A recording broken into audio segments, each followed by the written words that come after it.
So with that, we'll move on. Before we get into NFL, I've got an interesting topic to bring up. Okay, we know we were talking about this when hockey was still going on, about no trade clauses. Since we're talking about contracts and collective bargaining agreements and things like that, there's the NHL's got one coming up. So we've got a comment. Remember, there was the NHL has 246 contracts that have no trade clauses in them. The other three major sports are NBA, NFL, and MLB have a combined 30 or so. Okay, contracts that include no trade clauses. So this was brought up anonymously by an NHL executive. Andy Strickland posted it, who is a NHL sports writer. Okay. Speaking to an NHL exec, he suggests if a player negotiates a no trade or no move clause in their contract, but then during that contract requests to be traded before the deal expires, the NTC, no trade clause, should be voided and the team should be able to trade the player to any team in the league because now they're unhappy. Before I give an opinion, go, Steve. I mean, I agree with it. That makes sense, but it's not going to really change anything because then they'll just stop saying that they're unhappy.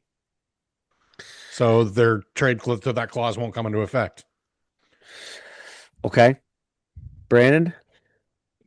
Mm, I'm not sure how to feel about it. I'm of two minds here because it's like, what are they unhappy about exactly?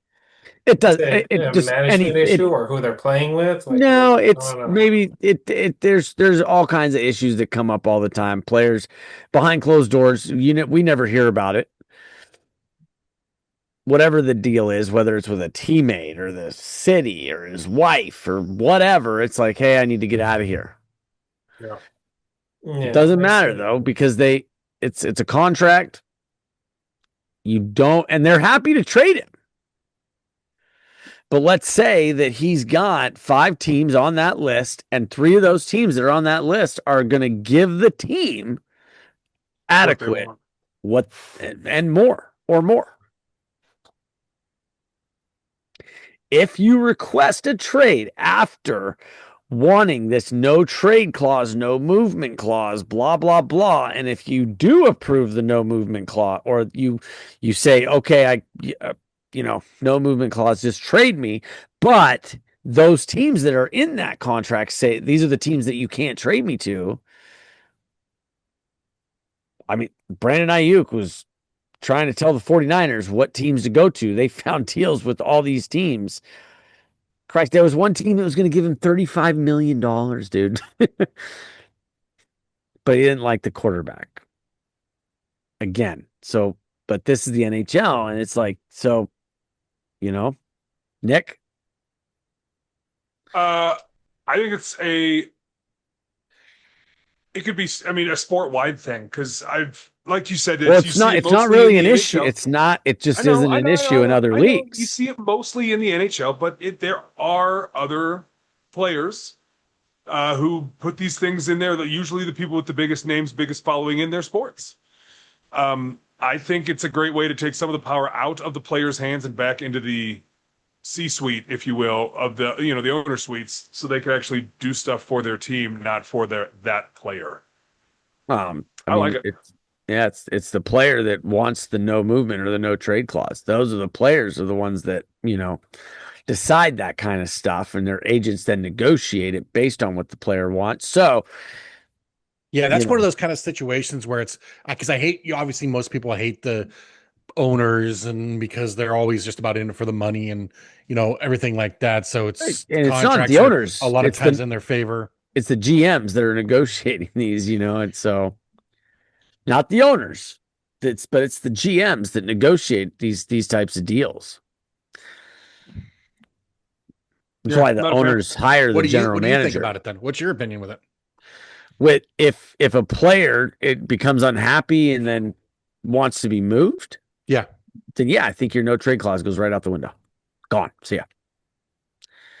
You want to get I mean, it traded, makes you're sense unhappy. overall. If you're untraded and you want to be happy, or you're untraded because you're unhappy, then it doesn't matter where you're going. if you want to win and you're on a good team, or then that's up to you. If you're on a team that you signed with and suddenly they become bad, it's like you just got to ride it out, deal with it, and then move on. And then you A don't lot have of to things can re-sign happen in once a that 5-year contract's contract. over. Now you can go in politely and talk to them and be like, "Listen, this is the deal. Where can you trade me if you can?" Like if all of a sudden it's like you've been there for 5 years, you're on an 8-year deal, and the team just implodes.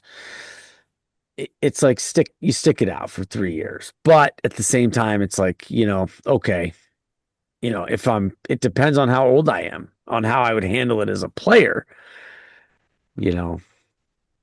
But you reap what you sow at that point. So if you're saying fuck, excuse me, if you're saying F this, I want to move on, then it's like, yeah, your no trade clause, everything's out the window, dude. Did you say there was 200 and something 246 246 contract in the in the NHL? NHL. Yeah, the NFL has 13. Remember, those are 53-man rosters. MLB has 8, and the NBA is like 4. 4 players total. Wow, and there's 736 active players, so that means a third of them have that clause in there. This is an NHL only thing when it really comes down to it. I was looking at the 13 in the NFL, and they're really not. They're like more no movement clauses, because when you have a no movement or a no trade clause, it's like it's certain teams and there's a list. But anyway, the NHL is known for it. It has been for a long time. So, Really? and a lot of it has to do, honestly, and I'm going to say this just because I have knowledge of it, and a lot of it has to do with the area and taxes. I mean, you should Okay. something a player should You think think that would- about you when think they they're- move. What's that, Brandon? To me, that's something a player should think about when they're negotiating with the team to move. I mean, Do you think Beforehand, that's before it even more gets to this often than the team that they want, that they don't want to be traded to's ability to win, or do you think it's more along lines of taxes and the area? It's the area and money. It is. It always has been. Yeah. So, yep. my concern is like if you do that, well, if like a player like goes to the Rangers and then all of a sudden just after one season decides is unhappy, like It's It's you barely putting if it's time an with the 8-year, it depends on the deal there, Brandon. It's like if you sign an 8-year deal, that's on you. And you want to be traded, you're going wherever they can find you a spot. Otherwise, you got to suck it up. Mhm. Don't sign a long-term deal unless you're positive you want to go to that place. That period. Yeah. So, anyway. With that, real quick, just want to give a quick shout out to Derek Barash, who is headed back to Russia from Full Strength Podcast. We wish you all the best in your season over in Russia in the KHL. Derek, I played golf with the kid a couple times this year. He's local to my area and is headed back on a 2-year deal in the KHL. So best of luck, buddy.